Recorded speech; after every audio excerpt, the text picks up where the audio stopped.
தனந்தரும் கல்விதரும் ஒரு நாளும் தளர்வறியா மனந்தரும் தெய்வ வடிவந்தரும் நெஞ்சில் வஞ்சமில்லா இனந்தரும் நல்லனையெல்லாம் தரும் அன்பர் என்பவர்க்கே கனந்தரும் பூங்குழலால் அபிராமி கடைக்கண்களே. இந்த பாடல் எனக்கு ரொம்ப ரொம்ப பிடித்த பாடல். இதுக்கு காரணம் என்ன அப்படின்னா, இதில் கல்வி சம்பந்தப்பட்ட விஷயங்கள் வந்ததுனால தான். அதில் முக்கியமான ஒரு விஷயம் என்னென்னா, எல்லாருக்குமே தனம் அப்படிங்கிறது ரொம்ப முக்கியம்.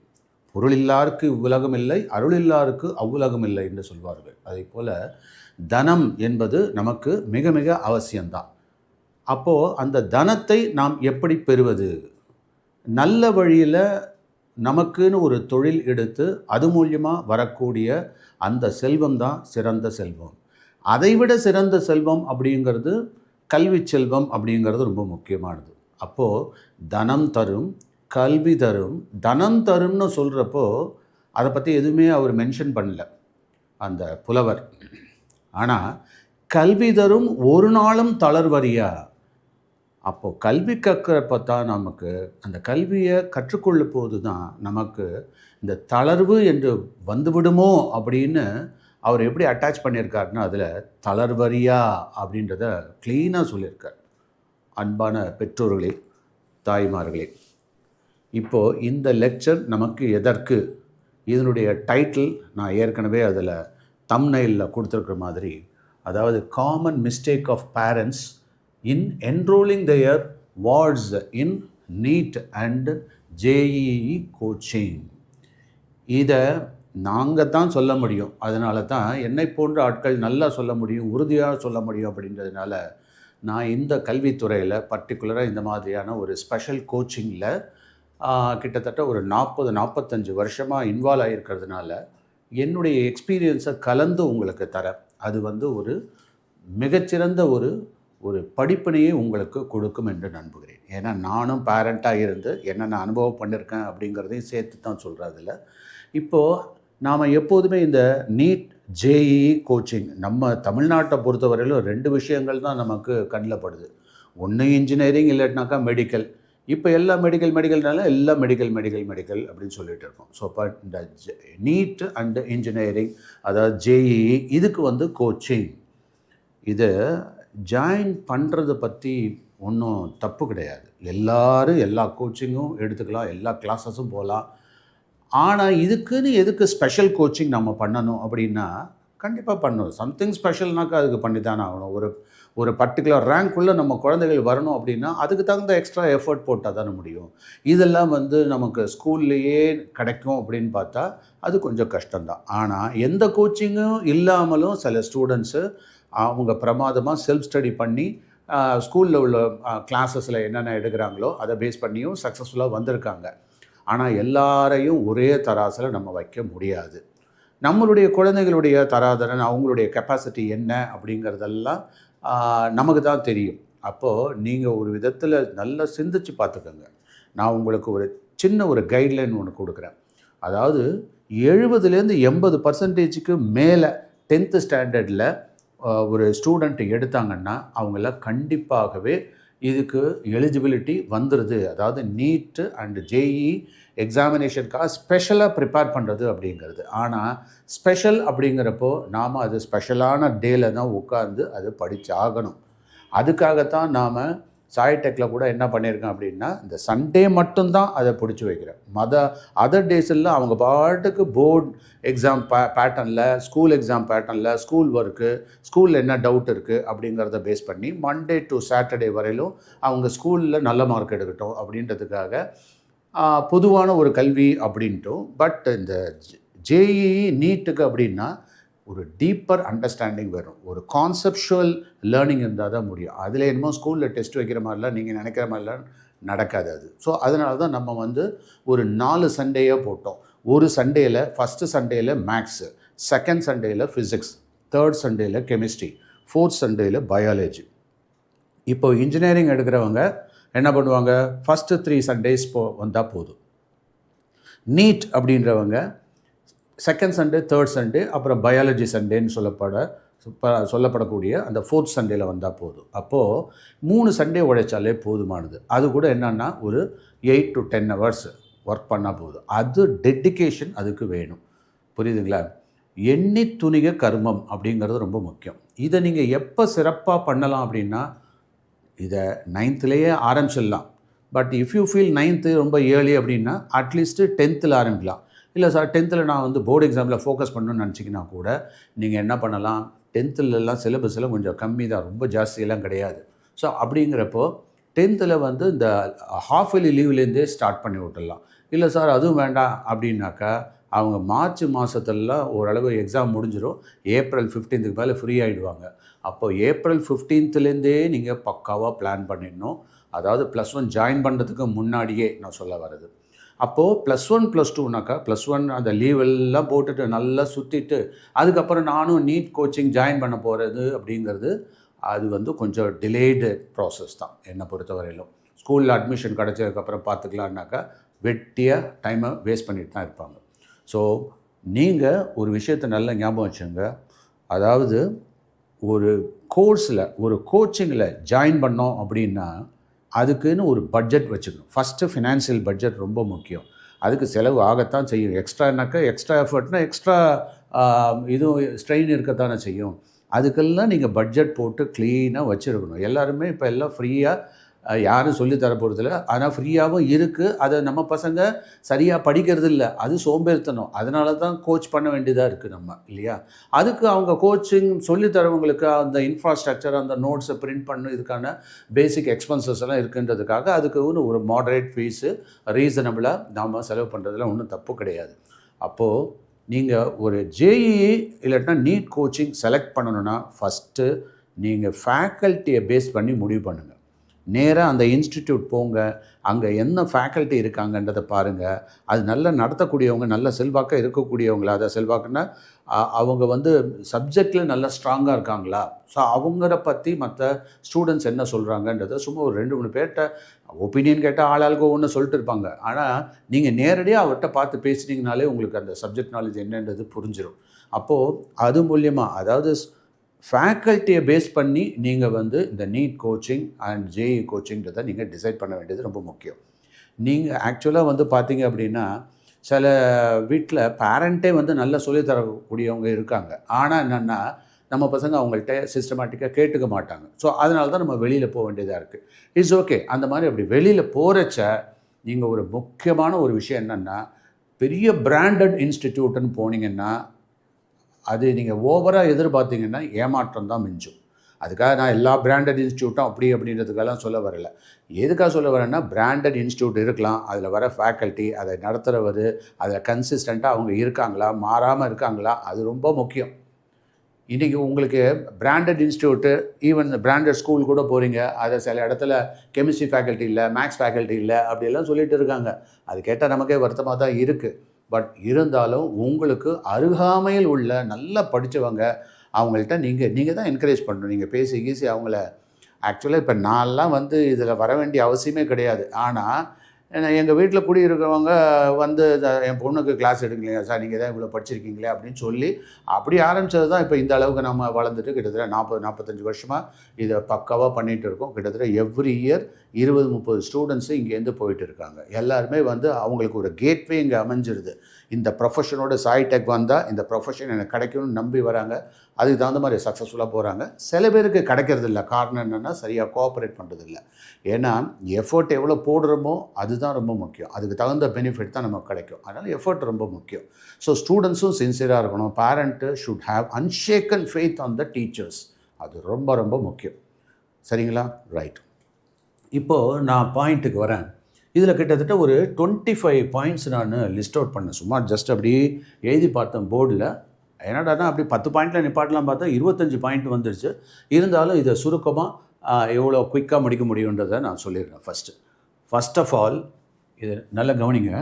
இந்த ஓவர் எம்ஃபசிஸ் இன் கோச்சிங், இதில் வந்து ஓவராக டார்ச்சர் பண்ணுறதுக்காக அந்த ஸ்டூடெண்ட்ஸை வந்து நீங்கள் ஒரு கோச்சிங் இன்ஸ்டியூட்லேயோ இல்லாட்டினா கோச்சிங் அகாடமிலேயோ இல்லாட்டினா என்ன போல் ஒரு இண்டிவிஜுவல் நடத்தக்கூடிய ஒரு ஆர்கனைசேஷன், இது வந்து ஒரு ஸ்மால் செட்டப் தான். இதை வந்து ஒரு குருகுலம் மாதிரி தான் நான் வச்சுருக்கேன். அதனால் என்னுடைய பர்சனல் கேர் எல்லா சப்ஜெக்ட்ஸ்லையும் அப்படியே இருக்குன்றதுனால I am nanotechnologist, I am PhD நானோ டெக்னாலஜின்றதுனால எனக்கு மேக்ஸ், ஃபிசிக்ஸ், கெமிஸ்ட்ரி, பயாலஜி சரளமாக வருன்றதுனால எல்லா டாப்பிக்கும் என்னால் எடுக்க முடியுது. இதே மாதிரி எல்லா இடத்துலையும் எல்லா ஊர்லேயும் கிடப்பாங்களான்றதுலாம் கஷ்டம்.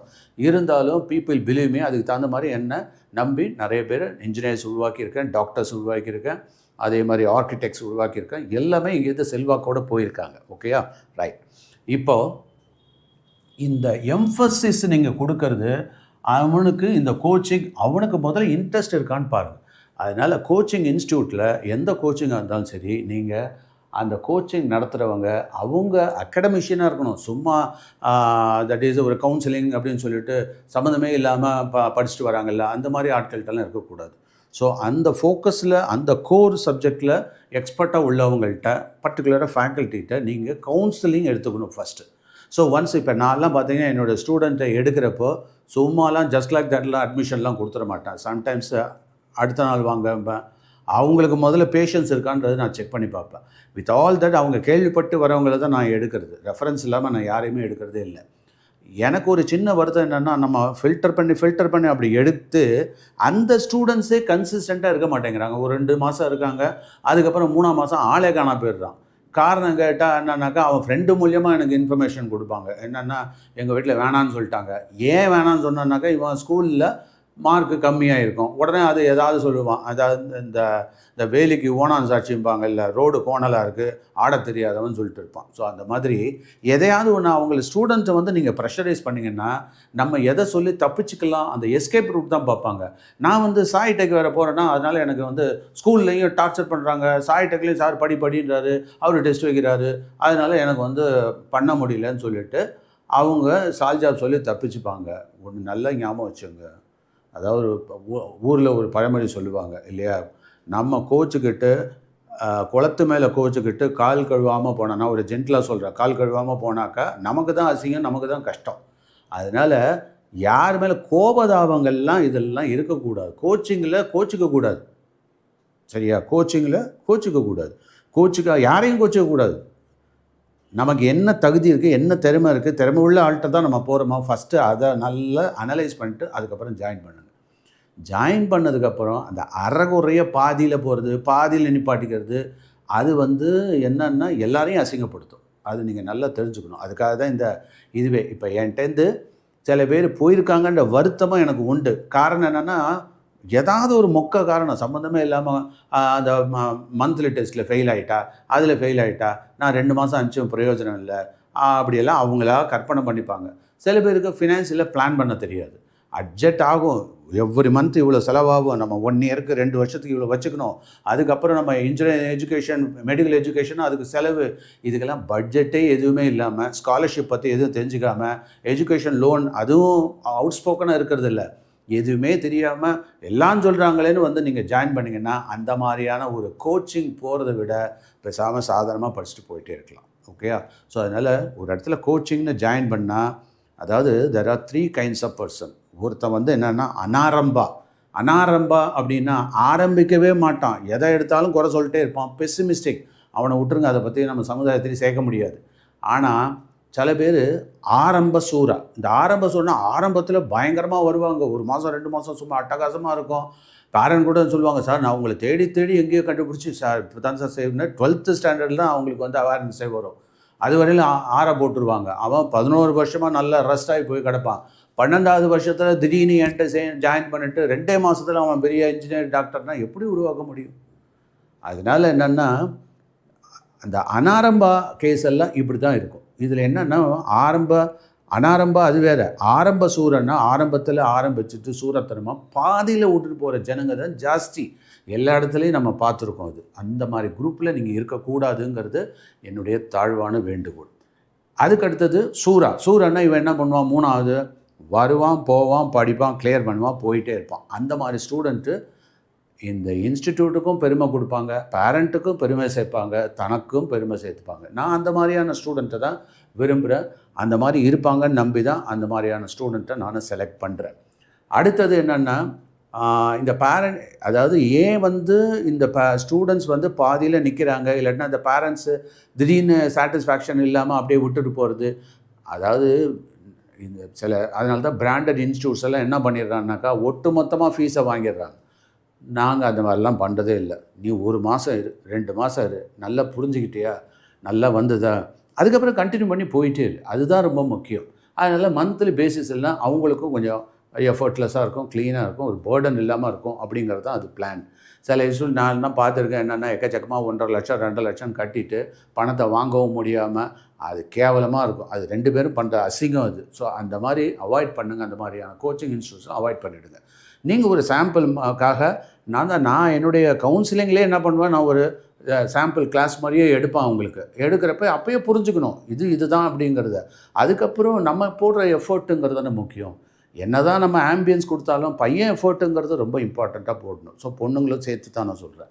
அப்போது இந்த எம்ஃபசிஸ் கோச்சிங் வேணுமா வேண்டாமா அப்படிங்கிறத நீங்கள் தான் டிசைட் பண்ணணும். ஒன்ஸ் டிசைடட் அப்படின்னா அதுக்கான பட்ஜெட் இல்லைன்னா தயவுசெய்து சேர்க்காதீங்க.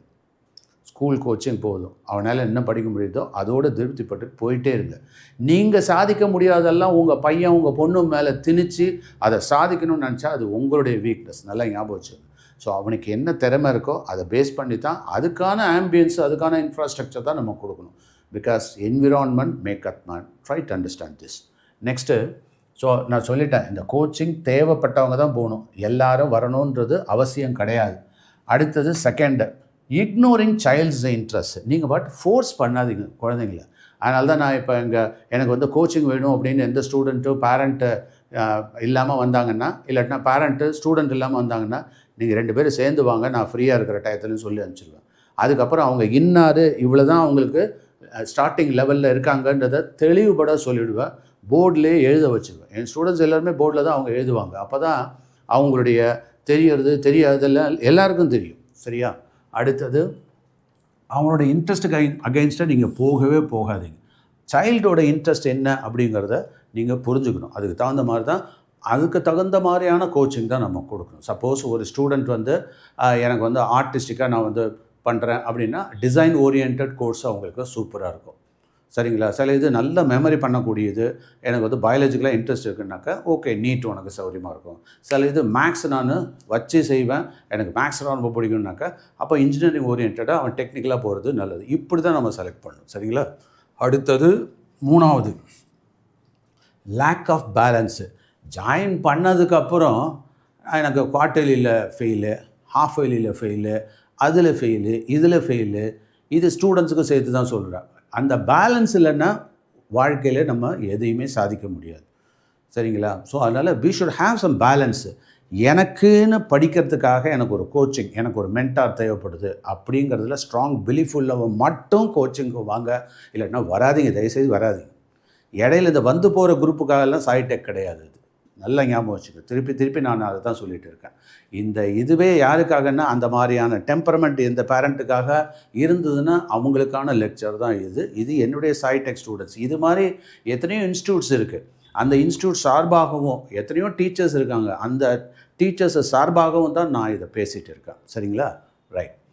அடுத்தது இங்கே லேக் ஆஃப் பேலன்ஸு. இது வந்து ஸ்கூல் வர்சஸ் கோச்சிங். இதெல்லாம் நீங்கள் அதுக்கு தகுந்த மாதிரியான ஸ்கூல் செலக்ட் பண்ணணும், அதுக்கு தகுந்த மாதிரியான கோச்சிங் சென்டர் செலக்ட் பண்ணணும்.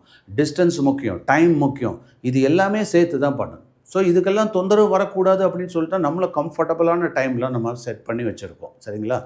அடுத்தது, சூஸிங் த ரெப்யூட்டட் கோச்சிங் இன்ஸ்டியூட். ஸோ வெறுமனே இந்த கோச்சிங் பேப்பர்ஸில் நியூஸ் பேப்பரில் இல்லைனாக்கா ஆடில் பெருமையாக ஆட்லாம் கொடுக்குறாங்கன்னு சொல்லிட்டு பிராண்டட் இன்ஸ்டியூட்டை பேஸ் பண்ணி போகாதீங்க. அங்கே ஃபேக்கல்ட்டியை கன்சிடர் பண்ணுங்கள். அந்த ஒரு பர்டிகுலர் சென்டரில் அந்த ஃபேக்கல்ட்டி நல்லா இருக்காங்க அப்படின்றத பாருங்கள். ஃபேக்கல்ட்டி பேசிஸில் இது ஸ்கூலுக்கும் பொருந்தும், கோச்சிங் சென்டருக்கும் பொருந்தும். அடுத்தது, ignoring the emotional and mental health. குழந்தைகளுடைய மென்டல் ஹெல்த், அந்த எமோஷ்னல் பேலன்ஸுங்கிறது ரொம்ப முக்கியம். அவங்கள கன்சிடர் பண்ணுங்கள் தயவுசெய்து. சும்மா போட்டு டார்ச்சர் பண்ணிகிட்டே இருக்காதிங்க. ஸோ படிக்கிறது என்ஜாயபிளாக இருக்கணும். அந்த லேர்னிங்கிற ப்ராசஸே வந்து லைவாக இருக்கணும், ஜாலியாக இருக்கணும். அதே டயத்தில் சீரியஸ்னஸும் இருக்கணும் இல்லையா? இது எல்லாம் கலந்தது தான். அதை ஒரு பயமுறுத்தியோ இல்லாட்டினா டார்ச்சர் பண்ணியோ படித்தா வேண்டா வெறுப்பாக படிக்கக்கூடாது. ஸோ அதனால் அதுக்கான அட்மாஸ்ஃபியரை க்ரியேட் பண்ண வேண்டியது இது டீச்சர்ஸோட கடமையும் சரி, வீட்டில் இருக்கப்போ பேரண்ட்டும் அதை செய்யணும். சும்மானாச்சுக்கும் இந்த வாத்தியார் வேலையை வீட்டில் சாப்பாடு போடுறப்ப இட்லிக்கு தொட்டுக்க சட்னியாக வச்சுட்டேன். ஆமாம், குவார்ட்டரில் எவ்வளோ மார்க்கு கிளிக்னியா, அங்கே கோச்சிங்லாம் போனேன், என்னத்தை பண்ண, உனக்கு இதுக்காக இவ்வளோ செலவு பண்ணியிருக்கான்னாக்கா அதை விட கேவலம் எதுவுமே கிடையாது. அது மாதிரி சொல்லி காமிக்காது, தயவுசெய்து சொல்லி காமிக்காதீங்க. ஏன்னா பிற்காலத்தில் அது உங்களுக்கே ரியாக்ட் ஆக போகுது, நல்ல ஞாபகம் வச்சுக்கணும். ஸோ அதனால் நீங்கள் எதுக்கு எடுத்தாலும் உடனடி பலன் இதெல்லாம் நடக்காத காரியம். சிஸ்டமேட்டிக்காக வரும், அதை நீங்கள் நம்பணும். எஃபோர்ட்டை பேஸ் பண்ணி தான் எல்லாமே, நல்ல ஞாபகம் வச்சுக்கோங்க. அடுத்தது, ஸோ எமோஷன் விஷயத்தில் தலையிடாதீங்க தயவுசெய்து. அடுத்தது, த அன்ரியலிஸ்டிக் எக்ஸ்பெக்டேஷன்ஸ். உங்களுக்கே தெரியும் நம்ம பையன் இதுக்கு தான், நம்ம பொண்ணு இவ்வளோ தான் அப்படின்னா அதுக்கு தகுந்த மாதிரி பிளான் பண்ணுங்கள். அதை விட கொஞ்சம் ஹையராக பிளான் பண்ணுங்கள்.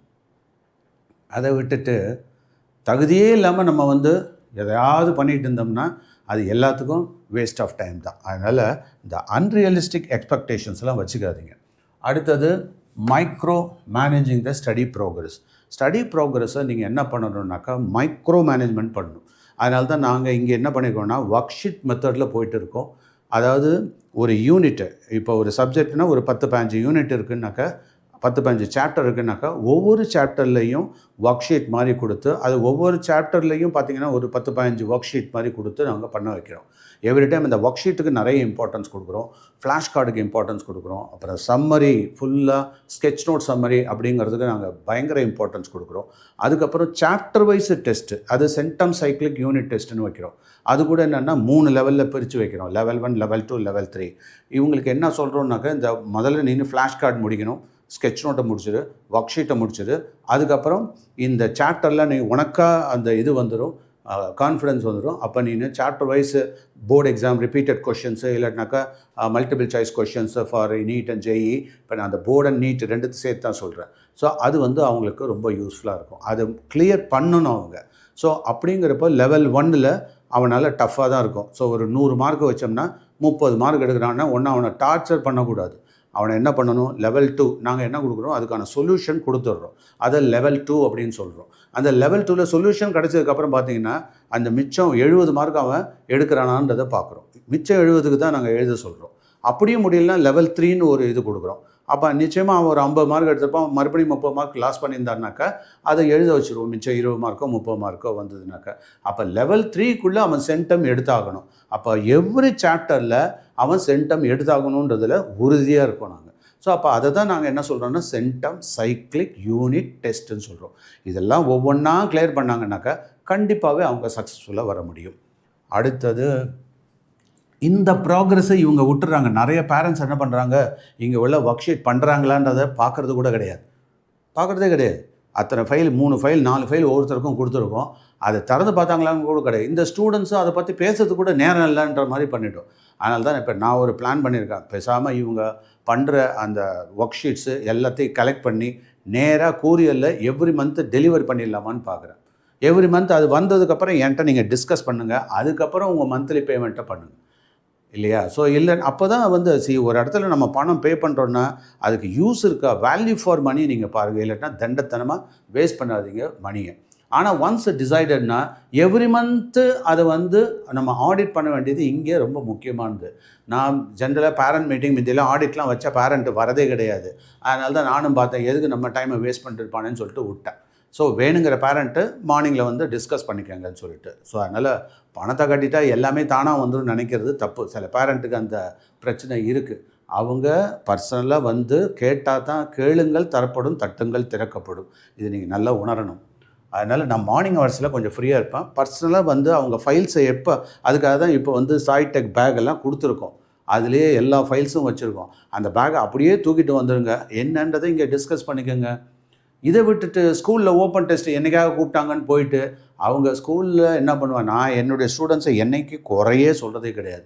ஆனால் சில ஸ்கூல்ஸோட அப்ரோச் என்னன்னாக்கா, ஸ்கூல் டீச்சர்ஸு குறை தான் சொல்லி அனுப்புகிறாங்க. அவங்களுக்கு கான்ஃபிடென்ஸை பிரேக் பண்ணுறாங்க. அது தப்பு. இதெல்லாம் லேக் ஆஃப் மெச்சூரிட்டி இல்லாத டீச்சர்ஸும் மெச்சூரிட்டி இல்லாத ஸ்கூல் மேனேஜ்மெண்ட்டும் பண்ணுற கூத்து இது. அதுதான் நான் சொல்லுவேன். ஸோ அதனால் அது கொஞ்சம் கேர்ஃபுல்லாக பாருங்கள். ஸோ மிந்தி மாதிரியெல்லாம் கிடையாது. எஜுகேஷன் சர்வீஸ் எல்லாம் பயங்கர லெவலில் போயிட்டு இருக்குது. ஸோ இன்ஸ்டிடியூஷனல் லேர்னிங்லாம் அந்த அளவுக்கெல்லாம் இப்போ உங்களுக்கே தெரியும். இன்ஸ்டிடியூஷன் லேர்னிங்லாம் ஓரளவுக்கு தான். ஆனால் இண்டிவிஜுவலைஸ்டு லேர்னிங் தான் சக்ஸஸ்ஃபுல்லாக வரும். அதனால தான் நான் அந்த இண்டிவிஜுவலைஸ்டு லேர்னிங்கில் பல்க் ப்ராசஸில் பண்ண முடியாது. 100 பேருக்கு கூட பண்ண முடியாது. 20 பேருக்கு பண்ணலாம். ஒரு ஃபேக்கல்ட்டி 30 பேரை ஹேண்டில் பண்ண முடியும். அதிகபட்சம் ஒரு 30 பேர். அதனால தான் நாங்கள் இங்கே ஒரு 25 பேர் 24 பேருன்னு கணக்காக வச்சுருக்கோம். அதுக்கு மேலே எடுக்கிறதே கிடையாது. ஸோ அதனால் அந்த இதில் உள்ள ஸ்டூடெண்ட்ஸு சக்ஸஸ்ஃபுல்லாக கண்டிப்பாக வருவாங்க. ஏன்னா ஒரு பர்சனல் டச் இருக்கும், பர்சனல் கேர் இருக்கும். இதை போய் நீங்கள் ஸ்கூலில் எதிர்பார்க்கறது தப்பு. அது வந்து ஒரு பல்க் ப்ராசஸ். அது ஒரு ஆம்பியன்ஸை க்ரியேட் பண்ணுறாங்க, அதோடு அவள் தான் அவங்க. சில ஸ்கூலில் ஏதாவது நீங்கள் போய் கம்ப்ளைண்ட் பண்ணியிருப்பீங்க, ஃபிசிக்ஸ் டீச்சர் இல்லை, கெமிஸ்ட்ரி டீச்சர் இல்லை அப்படின்றதுக்காக உடனே அவங்க வெளியிலேருந்து கொண்டு வந்து சண்டேயில் ஒரு எக்ஸ்ட்ரா கோச்சிங் கொடுக்குறேன், ஏன்னா நீங்கள் தானே கம்ப்ளைண்ட் பண்ணீங்க அப்படின்னு சொல்லிட்டு. இது என்னங்க படிப்பு, என்ன இன்றைக்கி நேத்தான் நம்ம படிச்சுட்ருக்கோம். நாம் படிக்காத படிப்பா? Indian cultural, Indian educational learning சிஸ்டத்தில் இல்லாத சிறப்பாக எக்கச்சக்கமாக நம்ம ஏற்கனவே அதெல்லாம் மாஸ்டர் பீஸ். ஆக்சுவலாக தட் இஸ் இந்தியா வந்து த வேர்ல்டு குரு. அந்த ரேஞ்சில் போயிட்டு இருக்கிற நேரத்தில் இப்போ தான் ஸ்கூல் ஆரம்பிச்சுட்டு நம்ம என்ன கற்றுக் கொடுத்துட்ருக்கோமா? இப்போ தான் நீங்கள் உங்கள் ஸ்டூடெண்ட்டை படிக்க வைக்கிறீங்களா? நான் கூட சில பேரண்ட்லாம் கேட்பேன், அம்மா நீங்கள் உங்களுக்கு 2 வருஷம் தான் அனுபவம் டீச்சிங்கில், ஐ மீன் இந்த ஹையர் செகண்டரி எக்ஸ்பீரியன்ஸு, இந்த மாதிரி பசங்கள்கிட்ட உள்ள ஏஜ் எக்ஸ்பீரியன்ஸு, பட் எங்களுக்கெல்லாம் 40-45 வருஷம் எக்ஸ்பீரியன்ஸு. நாங்கள் எத்தனை ஸ்டூடெண்ட்ஸு இந்த மாதிரியான சுச்சுவேஷனில் பார்த்துருப்போம். அதனால் ஃபஸ்ட்டு எக்ஸ்பீரியன்ஸ் உள்ளவங்க என்ன சொல்கிறாங்கன்றதை கொஞ்சம் காது கொடுத்து கேளுங்க. இந்த லெக்சரும் அதுதான், உங்களுக்காக தான் அது. ஏன்னா எவ்ரி டைம் நான் பேசிகிட்டு இருக்கிறதுக்கு நேரம் இல்லைங்கிறதுனால இதை வந்து ஒரு தொகுப்பாக கொடுக்க விரும்பினேன். அடுத்தது இங்கே இந்த ஸ்டடி ப்ராக்ரஸ்ஸு இங்கே வந்து நீங்கள் பர்சனலாக கேட்டு தான் ஆகணும், கேட்கணும். புரியுதுங்களா? நீங்கள் போய் ஸ்டூடெண்ட் சார் ஃப்ரீயாக இருக்காரா, ஈவினிங் நான் கிளாஸ் எடுக்கிற நேரத்தில் அதை எப்படி நான் அலோவ் பண்ணுவேன்?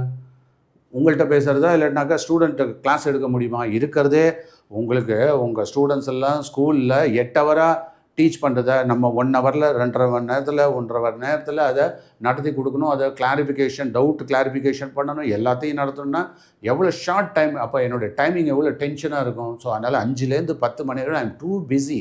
என்னை அப்ரோச்சே பண்ணாதீங்க தயவுசெய்து. ஆனால் மார்னிங் ஹவர்ஸில் ஃப்ரீயாக இருக்கேன், தாராளமாக வாங்க, டிஸ்கஸ் பண்ணுவோம். என்ன டவுட்ன்றதை கிளாரிஃபை பண்ணிட்டு போங்க. ஆனால் ஒன்ஸ் கிளாரிஃபை ஆகிட்டிங்கன்னா எவ்ரி டைம் சந்தேகப்பட்டுக்கிட்டே இருக்காதீங்க. ஸோ நம்ம பேரண்ட்டு ஸ்டூடெண்ட் மேலேயும் சந்தேகப்படக்கூடாது, டீச்சர்ஸ் மேலேயும் சந்தேகப்படக்கூடாது, ஸ்கூல் மேலேயும் சந்தேகப்படக்கூடாது. அவங்க கெப்பாசிட்டி என்னன்றதை டிசைட் பண்ணிவிடுங்க. இப்போ என் கெப்பாசிட்டி இவ்வளோ தான், ஸ்டூடெண்ட்டோட கெப்பாசிட்டி அவ்வளோ தான், ஸ்கூலு இவ்வளோ தான் பண்ணும். இது உங்களுக்கு தெரிஞ்சு வச்சுருக்கணும். நீங்கள் தயவுசெய்து புரிஞ்சுங்க இது, ஓகேவா? அடுத்தது இந்த அதனால் இந்த ஸ்டடி ப்ராக்ரஸை நீங்கள் சாய்டெக்கில் நான் ஃப்ரீயாக இருக்கிற டயத்தில் நாங்கள் கொடுக்குற இந்த ஒர்க் ஷீட்ஸ் எல்லாம் கம்ப்ளீட் பண்ணேன். நான் மேட்ரிக்ஸ் பால் கார்டு மாதிரி போட்டு கொடுத்துருக்கேன். நான் எல்லாமே அதில் கட்டமாக போட்டிருக்கேன். ஒர்க் ஷீட் 1, 2, 3 ஃபில்அப் பண்ணாங்களா? அது கூடவா உங்களால் பார்க்க முடியாது? பார்க்கணும் இல்லையா? அது ஏன் பண்ணலை, எதனால பண்ணலை, அதை கேட்கணும். சரியா? ஸோ அப்போது அவங்களுக்கு என்ன பிரச்சனைங்கிறத அதை பார்த்தா தான் தெரியும். இப்போது அது பண்ண முடியறதில்ல தான். காரணம் என்னென்னா ஸ்டூடெண்ட்ஸோட ஒரு லித்தார்ஜிக் ஆட்டிடியூட். ரெண்டாவது என்னென்னா அவங்க ஸ்கூலுக்கு ரொம்ப இம்பார்ட்டன்ஸ் கொடுத்துட்டு இருக்காங்க, தன்னுடைய செல்ஃப் ஸ்டடிக்கு இம்பார்ட்டன்ஸ் கொடுக்குறதே கிடையாது. இந்த ஸ்கூல் என்னென்னா நாளைக்கு ஹாஃப் இயர்லின்னு வச்சுட்டு முதல் நாள் நான் மதியான எக்ஸாமினேஷன்னா மார்னிங் வரையிலும் ரிவிஷன். நாங்களும் தான் படித்தாங்க, என்னங்க புதுசாக படிப்பு. அந்த காலத்திலலாம் எங்களுக்கு குவார்ட்டர்லி ஹாஃப் இயர்லின்னாக்கா ஸ்டடி பண்ணுறதுக்குன்னு ஒரு 2-5 நாள் ஒரு வாரம் லீவ் விடுவாங்க. ஸ்டடி ஹாலிடேஸ்ன்னு பேர். இந்த ஸ்டடி ஹாலிடேஸு ஏதோ ஒரு சில பசங்க கூத்தடிக்கிறாங்க, சரியாக படிக்கிறது இல்லை அப்படிங்கிறதுக்காக நம்ம அதை சுத்தமாக போகிட்டு அதுதான் ஸ்கூல் லைக் எஜுகேஷன். நம்ம படிக்கிறதுலாம் அட்வான்ஸ்டு படிப்பு. அதை போய் நான் வந்து ரிவிஷன் கொடுக்குறேன், மதியான எக்ஸாமினேஷன், மார்னிங் வந்து ரிவிஷன் கொடுக்குறேன். எப்படிங்க முடியும்? அவன் செல்ஃப் ஸ்டடி படிக்க வேண்டாமா? நான் இங்கே கூட பசங்களுக்கு கூட சொல்லுவேன், அப்போ தான் டவுட்டு டிஸ்கஷன்ட்டு இருப்பான். இருக்கிறது நீ எது நல்லா போட்டியோ அது நல்லா படின்னு நான் சொல்லுவேன். ஓகேயா? ஸோ இதை நல்லா புரிஞ்சுங்க. அடுத்தது இந்த கம்பேரிங் வித் அதர்ஸ், இதை வந்து தயவு செய்து பண்ணாதீங்க. அவன் அப்படி, இவ அப்படி, பக்கத்து வீட்டுக்கார பொண்ணு அப்படி கம்பேர் பண்ணால் பசங்களுக்கு கொஞ்சம் கூட பிடிக்காது. சரியா?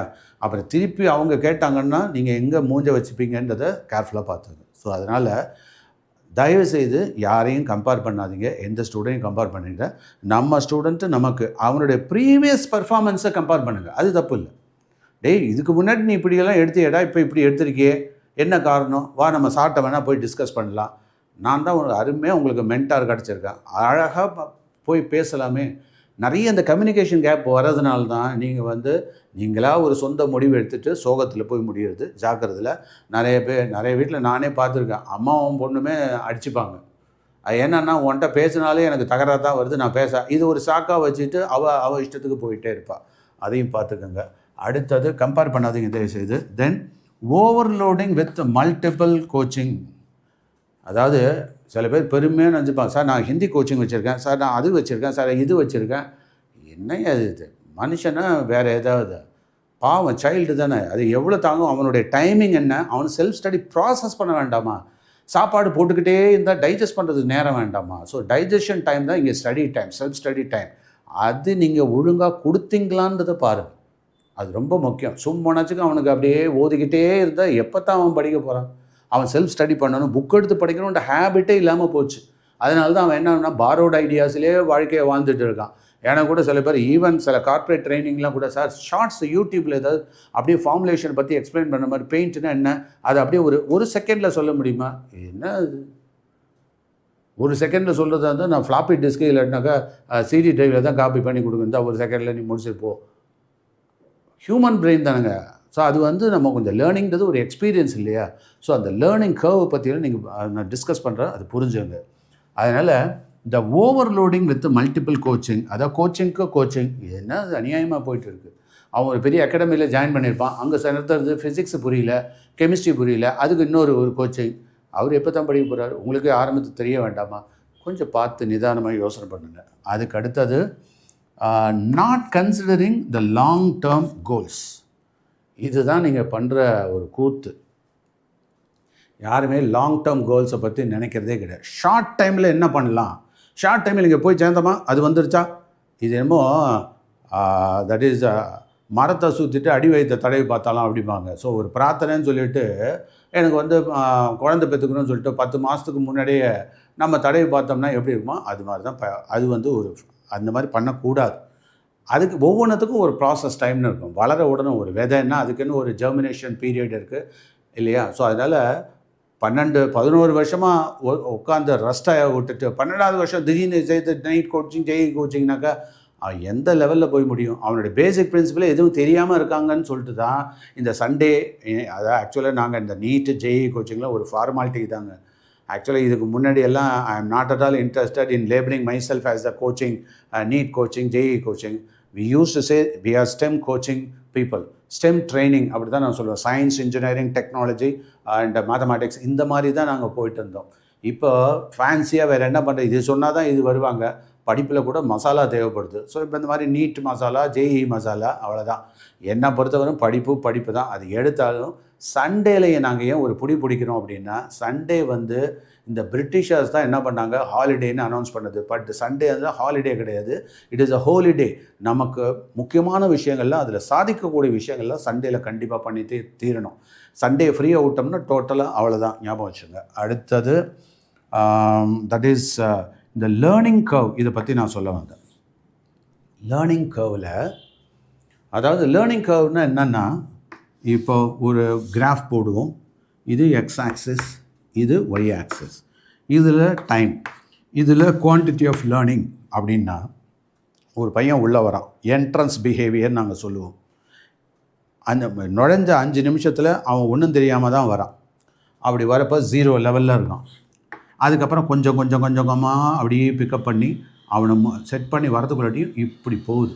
இது லேர்னிங். எந்த ஒரு லேர்னிங், இது படிப்பாக இருந்தாலும் சரி, ரீடிங்காக இருந்தாலும் சரி, ஸ்டடிங்காக இருந்தாலும் சரி, கோச்சிங்காக இருந்தாலும் சரி, எந்த ஒரு விஷயத்துக்கும் இதுதான் லேர்னிங் கர்வ் அப்படின்னு சொல்லுவோம். அப்போ இந்த லேர்னிங் கர்வ் எப்படி இருக்கணும்னாக்கா, இது அப்படியே போகும். ஓரளவு பீக்கில் வந்துட்டான்னா அடுத்த லெவலுக்கு தூக்கணும் அவனை. அப்படியே எடுத்துகிட்டு போய் அப்புறம் மறுபடியும் அப்படி போகும். இதை தான் டபுள் எஸ் கர்வ் அப்படின்னு நம்ம சொல்லுவோம். டபுள் எஸ் கர்வ் அப்படின்னு பேர். எந்த ஒரு க்ரோத்துமே இதுதான் ஒரு ஹெல்த்தியான க்ரோத்தாக இருக்கும். அதே மாதிரி தான் லேர்னிங்கும் ஹெல்த்தியான ஒரு டபுள் எஸ் கர்வ் லேர்னிங்காக இருக்கும். ஆனால் நம்ம பேரண்ட் என்ன எதிர்பார்க்குறது, ஒன்று சில பேரண்ட் என்ன பண்ணுவாங்க, ஜாயின் பண்ண அடுத்த நாள், சார் பையன் எப்படி படிக்கிறான், எனக்கு ஒரே சிரிப்பாக இருக்கும். என்னத்தை சொல்கிறது, அவர் ஜாயின் பண்ண அடுத்த செகண்டே பெரிய ஆள் ஆகிடுவார. அதே மாதிரி சில பேர் அப்படி 1 மாதத்தில் இவ்வளோ, 2 மாதத்தில் இவ்வளோ, 3 மாதத்தில் இவ்வளோ. This is not a linear graph. Learning is neither this not this. இது மாதிரி இருந்ததுனாக்கா நான் சொல்லிக் கொடுக்க வேண்டிய அவசியமே இல்லை, அவரே கற்றுக்கிட்டாருன்னு அர்த்தம். இது மாதிரி இருந்தான்னாக்கா அவன் செல்ஃப் ஸ்டடி பண்ணுறவனே அவனே கற்றுப்பான். ஆனால் கோச்சிங்னா இப்படி தான் இருக்கும். ஸ்டூடெண்ட்ஸ் ஆரம்பத்தில் பிக்கப்பு கொஞ்சம் கம்மியாக இருக்கும், போக போக போக போக அப்படி போவாங்க. அப்போ அடுத்த ஸ்டேஜில் எடுத்துகிட்டு போய் அப்படியே எடுத்துகிட்டு போகணும். This is the right method of coaching, learning also. So இது நீங்கள் நல்லா புரிஞ்சுக்கணும். அதனால் இங்கே வந்து சார்கிட்ட ஜாயின் பண்ணிட்டேன், ராமநாத் சார்கிட்ட ஜாயின் பண்ணியாச்சு, குவார்ட்டர்லியில் எவ்வளோ மார்க்கு, ஹாஃப் இயர்லி அப்படியெல்லாம் ஸ்கூலையும் இதையும் மேட்ச் பண்ணாதீங்க. இங்கே இருக்கிறது நான் எல்லா ஸ்டூடெண்ட்ஸுக்கு என்ன சொல்லியிருக்கேன்னா, ஒர்க் ஷீட்டாக இருந்தாலும் சரி, இல்லாட்டினாக்கா தட் இஸ் யூனிட் டெஸ்ட்டாக இருந்தாலும் சரி, இந்த 3 லெவல்ஸுன்றதை நான் உங்களுக்கு கோடிட்டு காமிச்சிருக்கேன். என்னென்ன சொல்லுவேன் அப்படின்னாக்கா, லெவல் 1 எந்த ஒரு டெஸ்ட்டையும் நான் 3ஆக பிரிக்கிறேன். Level 1, level 2, level 3. நான் ஒரு 100 மார்க்கு கொடுத்தேன் அப்படின்னா அவன் வந்து நிச்சயமாக கொஞ்சம் சிரமமாக தான் இருக்கும். நல்லா படிக்காதவனுக்கு, ப்ரிப்பேர் பண்ணாதவனுக்கு ஓரளவு 30 மார்க்கு தான் எடுக்கிறான்னா நான் திட்டுறதே கிடையாது. ஆனால் அவனை என்ன பண்ணுறேன், மிச்சம் நான் வந்து உங்கள் அப்பா எனக்கு 100 ரூபா கொடுத்துருக்காரு, என்கிட்டேருந்து 30 ரூபா நீங்கள் வாங்கிட்ட, திருப்பி ரிட்டர்ன் பண்ணிட்டேன், மிச்சம் 70 ரூபா கடன் பட்டிருக்கேன், அந்த 70 ரூபாய் என்கிட்டேருந்து வாங்க மாட்டாமாடா அப்படின்னு கேட்பேன். ஸோ அப்போ 70க்கு எவ்வளோ எடுக்கிறான், அகைன் நான் ஒரு 40 எடுக்கிறான்னு வச்சுக்கோங்களேன். அப்போ கூட நான் என்ன சொல்லுவேன், சரி 40 எடுத்துட்டியா, மிச்சம் 30 இருக்குல்ல, அந்த 30 L3யில் கம்ப்ளீட் பண்ணேன்.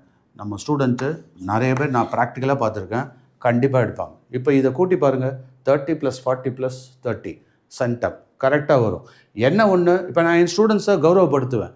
என்ன சொல்கிறேன்னா, என் ஸ்டூடெண்ட்ஸு 100% அச்சீவ் பண்ணிட்டான், அவனை முதல்ல பாராட்ட கற்றுக்கங்க.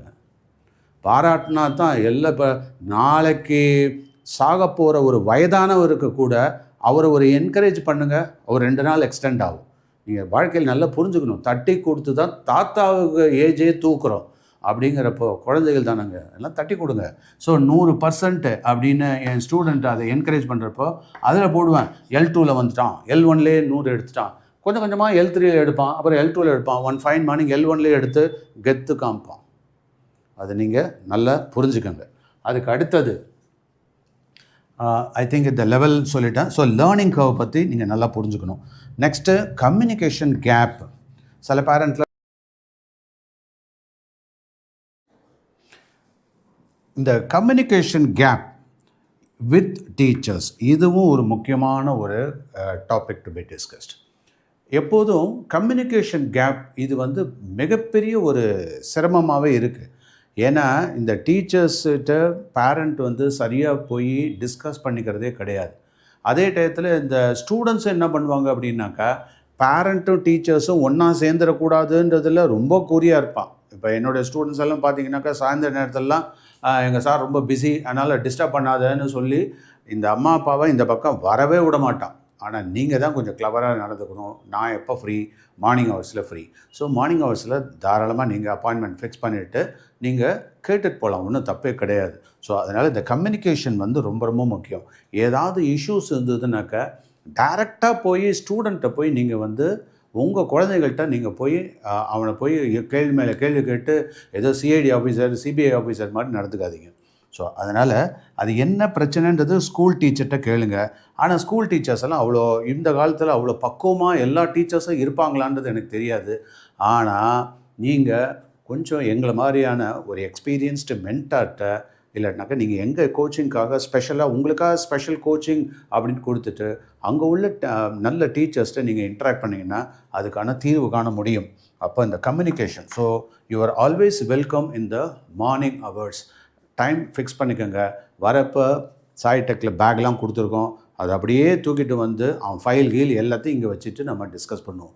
அதனால தான் நாங்கள் A4 ஷீட்லேயே அது எல்லாத்தையும் நாங்கள் எழுத சொல்கிறோம். ஸோ அப்போ அதை அனலைஸ் பண்ணுறதுக்கு சௌகரியமாக இருக்கும். அதுக்கு அடுத்தது the clear understanding of NEET JEE syllabus. NEET JEE எந்த கோச் IAS இருந்தால் கூட சரி, ஃபர்ஸ்ட் ஆஃப் ஆல் பேரண்ட்ஸ் அந்த சிலபஸ் பற்றி ஒரு அவேர்னஸ் இருக்கணும். என்னென்ன எத்தனை டாபிக் அட்லீஸ்ட் கவுண்ட்டாவது நம்ம தெரிஞ்சு வச்சுருக்கணும். இப்போ நான் சர்ப்ரைஸாக பேரண்ட்டோட அவேர்னஸ் நீங்களே கேளுங்க. நான் ஒரு கொஷின் கேட்குறேன், மேக்ஸில் எத்தனை டாபிக்ஸ் இருக்குது, ஃபிசிக்ஸில் எத்தனை டாபிக்ஸ் இருக்குது, கெமிஸ்ட்ரியில் எத்தனை டாபிக்ஸ் இருக்குது, JEEயில், அதே மாதிரி பயாலஜியில் நீட்னு எடுத்தோம்னாக்கா பயாலஜியில் எத்தனை டாபிக்ஸ் இருக்குது, ஃபிசிக்ஸு கெமிஸ்ட்ரியில் எத்தனை டாபிக்ஸ் இருக்குது, அதில் +1 எத்தனை டாபிக்ஸ், +2 எத்தனை டாபிக்ஸ், இது சொல்ல தெரியுமா உங்களுக்கு? கவுண்ட்டு நான் கேட்குறது வெறுமன கவுண்ட்டு. 20 டாபிக் இருந்ததுன்னா, sir 10 topic +1 topic sir, 10 topic +2 topic sir. அப்படி கூட சொல்ல தெரியாத பேரண்ட்ஸு நிறைய பேர் என்ன பண்ணுறீங்க, நீங்கள் நீட்டு கோச்சிங், ஜேஇ கோச்சிங் எங்கே கிடைக்கும்? என்னங்க இது? நாம தான் நம்ம அதை பற்றி ஒரு எக்ஸ்ப்ளரேஷன் இல்லாமல் நம்ம பண்ணலாமா? ஸோ அதனால தான் இந்த அவேர்னஸ் கொடுக்கறதுக்கு நான் எப்போதும் பேரண்ட் இனிமேட்டுக்கு நான் மார்னிங் ஹவர்ஸில் அட்லீஸ்ட் ஃபாதர் போயிருந்தாங்க ஆஃபீஸுக்குன்னா மதர் இருப்பாங்க, அவங்களாவது மார்னிங் ஹவர்ஸில். ஏன்னா எங்களுக்கெல்லாம் ஈவினிங் ஹவர்ஸ் எல்லாம் ஒதுக்கவும் முடியாது, சண்டேலேயும் பிஸி. அதனால் எங்களுக்கு லீவுன்றது எனக்கு கிடையவே கிடையாது. எனக்கு மார்னிங்கில் நான் ஃப்ரீயாக இருக்கிற டயத்தில் யார் யார் அவைலபிளாக இருக்காங்களோ ஒரு 4 பேர் 5 பேர், ஏன்னா நான் ஒவ்வொருத்தருக்கும் டைம் கொடுக்குறதா இருந்தால் ரொம்ப கஷ்டமாக இருக்கும். ஸோ ஒரு அவேர்னஸ் நீங்கள் நல்லா தெரிஞ்சுக்கணும். நீட்னா என்ன, ஜேஇனா என்ன, இது ஸ்கூலில் ஏதோ 10ஆம் போக்கு எடுத்துகிட்டு இருப்பாங்க. பட் இது இன்னும் கொஞ்சம் கிளவராக இருக்கும். இதில் நீங்கள் முக்கியமாக தெரிஞ்சுக்க வேண்டியது என்னென்னா, +2ல் போய் நீட்டு ஜேஇ கோச்சிங் போடுறேன் அப்படின்னு சொல்லிட்டு நீங்கள் போஸ்ட்போன் பண்ணாதீங்க. அதை +1லேருந்தே பண்ணணும். சில பேரண்ட் என்கிட்ட கேட்டாங்க, எனக்கு ரொம்ப வருத்தமாக இருந்தது. என்ன அப்படின்னா, ஒரு 2 மாதம் கோச்சிங், 1 மாதம் கோச்சிங் போட்டாங்க, நீட் கோச்சிங் ஜேஇ கோச்சிங்னு. அடுத்த மாதமே சார் அவள் ரொம்ப ப்ரெஷராக ஃபீல் பண்ணுறா, நான் வேணால் தட் இஸ் போர்டுக்கு ஒண்டியும் நீங்கள் எடுங்க கிளாஸஸ்ஸு, அதுக்கப்புறம் அடுத்த வருஷம் நாம் பார்த்துக்கலாமா அப்படின்னு சொல்லிட்டு உங்களுடைய அறியாமை கூட்டத்துக்குள்ளே என்னையும் சேர்க்குறீங்க பாருங்கள். அதை போல் ஒரு கேவலமான செயல் எதுவுமே கிடையாது. எனக்கு அது பிடிக்கவே இல்லைன்றது நேரடியாக சொல்கிறேன். காரணம் என்னென்னா, நாங்கள் எல்லாம் தெரிஞ்ச விஷயந்தானே. இது +1 டாபிக் இதில் கண்டிப்பாக 50% போல், ஒரு 45% போல் அதில் கேட்குறாங்கங்கிறதுனால தான் +1 டாப்பிக்கே நம்ம ஃபோக்கஸ் பண்ண வேண்டியதாக இருக்குது. And that too on Sunday. அப்படிங்கிறப்ப எனக்கே ஐடியா கொடுக்குற மாதிரி நீங்கள் பண்ணிங்கன்னா, ஐ திங்க் தட் இஸ் உங்களுக்கு வேறு ஏதோ பிரச்சனை, உங்களுக்கு பட்ஜெட் சரியாக சம்டைம்ஸ் இருக்கிறது இல்லை, இல்லாட்டினாக்கா அவன் உங்கள் ஸ்டூடெண்ட் என்ன பண்ணுறான், அந்த பேலன்ஸ் பண்ண தெரியல. அதை வேணால் கேளுங்க, பாசிட்டிவாக கேளுங்க. என்கிட்ட எப்போதுமே கண்டிப்பாக ஹெல்ப் பண்ணுறது தயாராக இருக்கும். அதனால் எடுப்பிலே எல்லாம் வந்துடாது, கொஞ்சம் கொஞ்சமாக தான் வரும். சில ஃபெயிலியர்லாம் வரத்தான் செய்யும், அதெல்லாம் தாண்டி தான் போகணும். புரியுதுங்களா? ஸோ என்கிட்ட எக்ஸ்பீரியன்ஸ் ஆகி படிச்சுட்டு போன ஸ்டூடெண்ட்ஸ் எல்லாம் கேளுங்க. நான் எல்லாம் முடிச்சிட்டேன் அப்படின்னு நினச்சிட்டு ஃபைனலாக ஒரு ரிவிஷன் டெஸ்ட் வைக்கிறப்ப ஒருத்தி கெமிஸ்ட்ரியில் 12 மார்க் எடுத்தாள். எனக்கு வயிற்றுச்சலோட உச்சகட்டத்தில் இருந்தேன். ஏன்னா நல்லா படிக்கக்கூடிய கேண்டிடேட். கேட்டால் எனக்கு உடம்பு சரியில்லை, படிக்கிறதுக்கு நேரம் இல்லை, எல்லாம் டென்ஷனாக இருந்தது, ஸ்கூல் ஒர்க்கு. ஸோ அப்போ அவங்களுக்கு அதர் ப்ரியாரிட்டிஸ் எல்லாம் இருக்குது. உங்கள் மார்க்கு டைரெக்டாலாம் அவருடைய எஃபர்ட்டை பேஸ் பண்ணி இல்லை, அதில் சில ப்ரியாரிட்டிஸ் எல்லாம் இருக்குது. அதை நீங்கள் உணர்ந்து நடந்துக்கணும். நீங்கள் ஸ்டூடெண்ட்ஸோட டிஃபிகல்ட்டியை அவங்களோட பெர்ஸ்பெக்டிவில் நின்று பாருங்கள். சரியா? நான் உங்களுக்கே சொல்லி கொடுத்துட்டு நீங்கள் எவ்வளோ மார்க் எடுத்தாக்கா உங்களுக்கு அந்த அளவுக்கு மார்க் எடுக்க முடியாதுங்கிறது உங்களுக்கே தெரியும். அதனால் ஜாக்கிரதை. அது நம்ம குழந்தையாக இருந்தாலும் அது ஒரு பிரத்தியார் தான். ஸோ அவருடைய கஷ்டம் என்னன்றதை புரிஞ்சு தான் நீங்கள் நடந்துக்கணும். கொஞ்சம் கொஞ்சமாக தான் எல்லாம் சக்ஸஸ்ஃபுல்லாக. அதுக்காக நீ உடனே நம்ம ஏதாவது ஒன்று சொன்னோம்னா எராட்டிக்காக இப்படி போயிட்டு அதுக்காக என்ன சார் ஸ்கூல்லலாம் ஃபெயில் ஆக விட்டு அப்புறம் கடைசியில் நீங்கள் பார்ப்பீங்களா, the last stroke can break the camel's பேக்குன்னு சொல்லுவாங்க. அப்போ அது தப்பா? நான் திருப்பி கேட்பேன். சரியா? அதனால் என்னமோ நீங்கள் ஆஸ் பேரண்ட்டு ஏதோ நீங்கள் படிச்சுட்டேன் அப்படிங்கிறதுனால எல்லாமே பக்காவாக இருக்கும்லாம் எதிர்பார்க்குறது தப்பு. சில விஷயம்லாம் பொறுமை வேணும், பேஷன்ஸ் வேணும். அதை புரிஞ்சு தான் நம்ம நடந்துக்கணும். இது உங்களுக்கு கசப்பாக இருந்தாலும் அதுதான் உண்மையை நான் சொல்கிறேன். அடுத்தது, ஸோ அதனால் இது நீங்கள் நல்லா தெரிஞ்சுட்டு தான் தீரணும். ஸோ நீட்னா என்ன, ஜெயினா என்ன, சிலபஸ் என்ன, அதுக்காக உங்கள்கிட்ட நான் ஃபிசிக்ஸ் கெமிஸ்ட்ரிலாம் சொல்லி கொடுத்துட்ருக்க போகிறதில்ல. அட்லீஸ்ட் சில விஷயமாக இப்போ ஒரு ஸ்கூலுக்கு போகிறீங்க, ஒரு பிரின்ஸிபல், அந்த பிரின்சிபலுக்கு தெரிஞ்சுக்க வேண்டிய விஷயம்லாம் என்னது, இந்த ஸ்கூலில் எத்தனை பேர் படிக்கிறாங்க, எத்தனை ஸ்டூடெண்ட்ஸ் இருக்காங்க, எத்தனை ஸ்டாஃப் இருக்காங்க, இது கூட தெரியலனாக்கா பிரின்ஸ்பாலா? இப்போ கடைமட்ட ஒரு ஊழியரை கேட்டால் கூட பியூன்லாம் கூட பிரமாதமாக சொல்லுவாங்க, இத்தனை ஸ்டூடெண்ட்ஸ் இருக்காங்க. அந்த அளவுக்கு அவேர்னஸ். இது இட் ஷோஸ் த இன்ட்ரெஸ்ட். அது ரொம்ப முக்கியம். ஸோ அதனால் சில விஷயங்களை சில பேசிக் லெவலில் சில கவுண்ட்ஸ், சில ஃபிகர்ஸ் எல்லாம் நம்ம ஞாபகம் வச்சுக்கணும். ஸோ அதனால் நீங்கள் கொஞ்சம் அவேர்னஸ் தெரியலன்னா தயவுசெய்து சார் எனக்கு எடுத்து சொல்லுங்கன்னா, நான் ஏற்கனவே அந்த மாதிரி அறிமுக கிளாஸ்லாம் கொடுத்துருக்கேன். அதில் என்னமோ 10ஓட 11 நின்று அப்படி பார்த்துட்டு போகிறீங்க. அதில் ஒரு சீரியஸ்னஸ் இருக்க மாட்டேங்குது. அதனால் ஸ்மால் லெவலில் குரூப்பாக ஒரு 4 பேர் 5 பேர் சேர்ந்து அப்படி வந்தீங்கன்னா I am always ready to help you. அதுக்கடுத்து ஸோ என்னன்றதை தெரிஞ்சுக்கோங்க. அது எப்படி கவுன்சிலிங் பண்ணுறாங்க, அதுக்கான டாக்குமெண்டேஷன் என்ன, இதில் பல விஷயங்கள் இருக்குது. அதெல்லாம் நீங்கள் புரிஞ்சிக்கவே மாட்டீங்க. ஸோ அதெல்லாம் ஈவினிங் ஹவர்ஸில், சார் நான் ஈவினிங்கில் தான் ஃப்ரீயாக இருக்கேன் அப்படின்னா, நீங்கள் உங்கள் குழந்தை மேலே நலன் இருந்தால் நீங்கள் மார்னிங்கில் நான் ஃப்ரீயாக இருக்கிறப்ப தான் நீங்கள் வரணும். அது நீங்கள் நல்லா நம்புங்க. அதுக்கு அடுத்தது ஸ்கூல் டெஸ்ட் அண்ட் அனாலிசிஸ். இது ரொம்ப ரொம்ப முக்கியம். இது நான் அடிக்கடி பண்ண சொல்லியிருக்கேன். சும்மா புலம்பிட்டு இருக்காதிங்க. பெரிய பெரிய ஆர்கனைசேஷன்லேயே ஃபெயிலியர் நடக்கிறது உண்டு. அதில் இப்போ ஆஸ் அ கார்ப்பரேட் ட்ரெயினர் நாங்கள்லாம் அதில் சொல்லிட்டு இருப்போம். என்னென்னா failure mode analysis, quality circle ஆக்டிவிட்டீஸ்னு வச்சுருப்போம். ISO 9000லாம் வச்சுருக்கோம். ஸோ அதெல்லாம் என்ன சொல்கிறோம்? Failure mode analysis. ஃபெயிலியரே ஜீரோ ஃபெயிலியர்லாம் சான்ஸே கிடையாது. அதுதான் நம்மளுடைய ஐடியா. பட் இருந்தாலும் ஃபெயிலியர் வந்தால் அதை எப்படி காபந்து பண்ணுறது, எப்படி அனலைஸ் பண்ணி எப்படி ரெக்டிஃபை பண்ணுறதுங்கிறதுலே நம்ம குறியாக இருக்கணும். ஸோ அந்த மாதிரி ஃபெயிலியர் மோட் அனாலிசிஸ் அது பண்ணணும். அது என்னோட சேர்ந்து பண்ணுங்க. உங்களுக்கு தெரியலையா, வாங்க பண்ணுங்கள், என்னோட சேர்ந்து பண்ணுங்கள். ஸோ ஸ்டூடெண்ட்டையும் புரிய வைங்க. நம்ம ஸ்டூடெண்ட்டையும் ஒரு நாள் லீவ் எதுக்கோ லீவ் போட வைக்கிறீங்க. ஒரு நாள் லீவ் போட்டு தனியாக அழைச்சிட்டு வந்து இதெல்லாம் அவனை ஒரு கூட்டத்தில் உட்கார வச்சு அவமானப்படுத்த முடியாது. அவங்க சாதாரணமாகவே இப்போ உள்ள பசங்கள்லாம் எமோஷனலி ரொம்ப வீக்காக இருக்காங்க. சாதாரணமாக ஏதாவது சொன்னாலே உடனே பர்சனலாக எடுத்துக்கிறாங்க. அதனால் அது கேர்ஃபுல்லாக நாங்களே பார்த்திங்கன்னா பார்த்து பழக வேண்டியதாக இருக்குது. உங்கள் பிரச்சனை உங்கள் வீட்டில் அரை மணி நேரம் உங்கள் ஸ்டூடெண்ட்ஸை வச்சு உங்கள் குழந்தைங்களை வச்சு தாக்கு பிடிக்க முடியல. நாங்கள் இங்கே 2 ஹவர் அவன் என்னென்னலாம் கூத்து பண்ணுறான்றது எல்கேஜியை விட ரொம்ப ஒஸ்ட்டாக இருக்குது. நீங்கள் அதை நல்லா புரிஞ்சுக்கணும். ஸோ அதனால் கொஞ்சம் நீங்கள் என்ன பண்ணுங்கள், எங்களை மாதிரியான டீச்சர்ஸோட கலந்து ஆலோசி பண்ணுங்கள். ஸ்கூலில் இப்படி பண்ணுவாங்கன்னாக்கா தாராளம் பண்ணுங்கள். அப்போ அந்த ஸ்கூல் ஃபெசிலிட்டி இல்லைன்னா தாராளமாக எங்களை மாதிரியான ஒரு ப்ரைவேட் மென்டார்ஸை போய் நீங்கள் இல்லாட்டா உங்களுடைய ரெகுலர் டியூஷன் டீச்சர்கிட்ட போய் பண்ணுங்கள். என்ன பண்ணுங்கள், இந்த ஃபெயிலியர் மோட் அனாலிசிஸ் பண்ணுங்கள். அதில் என்ன பண்ணணும்? ஃபார் எக்ஸாம்பிள் இப்போ குவார்ட்டர்லி எடுத்துக்கோங்க. குவார்ட்டர்லியில் என் பொண்ணு 20% தான் எடுத்திருக்கா, 100க்கு 20 தான் எடுத்திருக்கா. ரைட், எங்கே ஒரு தப்பு நடந்தது. தப்பு இல்லாமல் மார்க்கு கம்மியாகுதே. ஆனால் தப்பு ஸ்டூடெண்ட்டு மட்டும்தான் தப்புன்னு நீங்கள் எப்படி சொல்கிறீங்க? என்னடா எல்லாமே பேரண்ட் அட்டாக் பண்ணுற மாதிரியே நீங்கள் இதுவே பேரண்ட்டுக்காக தான் இந்த லெக்சர். அதனால் உங்களுக்கு தான் நான் பேச முடியும். ஸோ அப்போது 100க்கு 20 ஸ்டூடெண்ட் எடுத்திருக்கான், 80 மார்க் அவுட்டு. அப்போ அந்த 80 மார்க்குக்கு ஸ்கூலில் ஆப்பர்ச்சுனிட்டி கொடுக்குறாங்களா? எங்களுக்கெல்லாம் நாங்கள் என்ன பண்ணுவோம், ஸ்கூலில் இருக்கிறப்போ அதாவது தட் இஸ் எங்கள் ஃபாதர் சவேரியார்னு பேர். அதில் அந்த கிறிஸ்டியன் இன்ஸ்டியூட் தான். அதில் சிஸ்டமேட்டிக்காக பண்ணுவாங்க.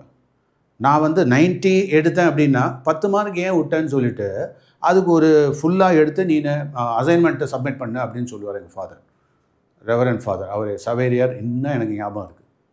அவங்க கொடுத்த பயிற்சி தான் இந்த அளவுக்கு சக்ஸஸ்ஃபுல்லாக இருக்கேன்.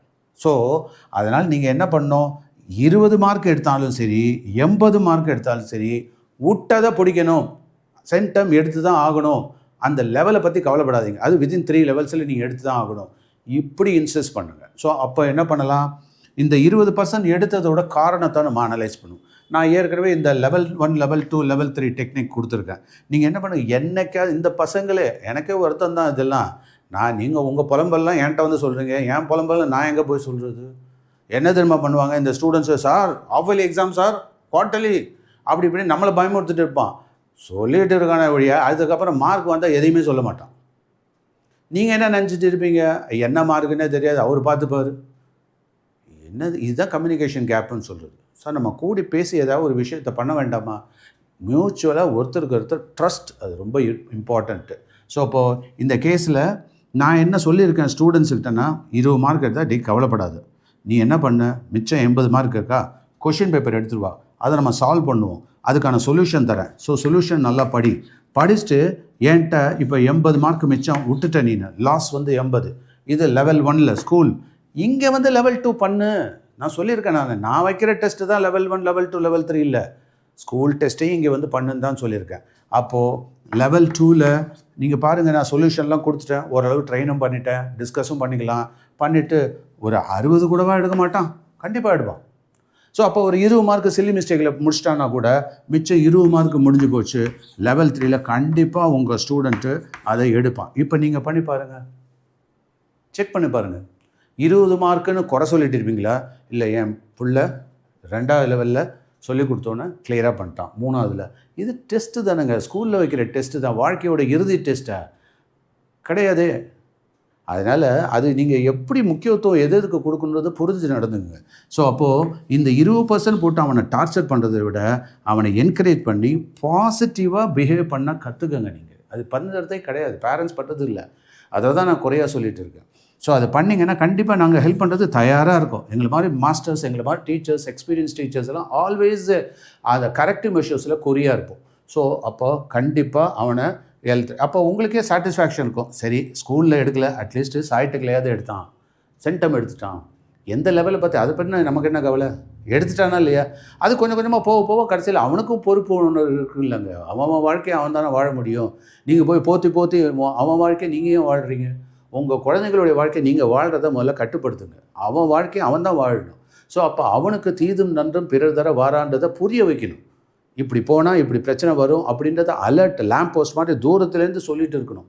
நாங்கள் தான் torch light, you are not the torch light. நல்லா ஞாபகம் வச்சு. ஸோ குருஸு மென்டர்ஸு கூடவே ட்ராவல் பண்ணுவாங்க. ஸோ எங்களால் ட்ராவல் பண்ண முடியும். ஆக்சுவலாக உங்கள்கிட்ட ஸ்டூடெண்ட்டு வந்து பேரண்ட்டை பேசுகிறத விட எங்களை மாதிரியான மென்டர்ஸ்ட்டை நல்லா சகஜமாகவே பேசுவாங்க. புரியுதுங்களா? ஸோ அப்போ அவங்களுடைய ப்ரெஷரை அவங்க சார்பாக நான் தான் சொல்ல முடியும். அவங்க எப்படி எது சொல்ல முடியும்? நல்லா யோசனை பண்ணி பாருங்கள். ஸோ அதனால தான் நான் சொல்கிறேன், அவங்கள போட்டு டார்ச்சர் பண்ணாதீங்க. மார்க் என்ன ஆயிடுச்சுன்னா இதுன்னா first time failure is the stepping stone of success ஏற்கனவே சொல்லியிருக்கானே. அதனால் கொஞ்சம் கொஞ்சமாக ஒரு குழந்தை நடக்குதுன்னாக்கா எடுத்த எடுப்புலையே கீழே விடத்தான் செய்யும். 2-3 ஸ்டெப்பு தாண்டினோன்னே கீழே உடனே அதுக்குன்னு ஒரு ஸ்பெஷல் டியூஷன் சென்டர் போவீங்களா என்ன? கோச்சிங் பண்ணுவீங்களா? இல்லைன்னா கோச்சிப்பீங்களா? அதாவது வந்து தவழ்ந்து தானே விழுந்து தானே விழுந்த இடத்துலேருந்து திரும்பி எழ வேண்டாமா? அடுத்தது ஸோ இந்த ஃபெயிலியர் மோட் அனாலிசிஸ் இது மாதிரி பண்ணலாம். இன்னொன்று என்ன பண்ணணும், இது ஒரு முக்கியமான மெத்தட். இது நாங்கள் அடிக்கடி சொல்லுவேன். நான் இது ஃபெயிலியர் மோடில் என்ன பண்ணணுன்னா, எதனால் ஃபெயிலியர் ஆயிடுச்சு, இந்த ஃபிஷ் போன் டயக்ராம் சொல்லுவோம், காஸ் அண்ட் எஃபெக்ட்னு சொல்லிட்டு. அது எனக்கு இப்போ நேரம் இல்லை, நான் பல லெக்சரில் அதை பற்றி பேசியிருக்கேன். பட் இருந்தாலும் சுருக்கமாக சொல்லிடுறேன். இப்போ இந்த ஃபெயிலியர் மோடில் ஒரு பையன் இப்போ 100 மார்க்குக்கு கொஷனுக்கு என்ன பண்ணுறான், அவன் உங்கள் ஸ்டூடெண்ட்டு 40 மார்க் எடுத்துருந்தான்னு வச்சுக்கோங்களேன். அவன்கிட்ட சின்சியராக கேளுங்க, டே ஏன்டா 40 மார்க்கு, நீ 40 மார்க்கு தான் படிச்சுட்டு போயிருந்தியா? நிச்சயமாக அதுதான் உண்மையாக இருக்கும். அப்போது உங்கள் ஸ்டூடெண்ட் வந்து அவன் 40 மார்க்குக்கு தான் ப்ரிப்பேர் பண்ணி போய் அவன் 40 மார்க்கும் எடுத்துட்டான்னா நீங்கள் சொல்லுங்கள், அவன் சென்டம் தானே? கரெக்டாக நம்ம ரைட்டர்றோம்.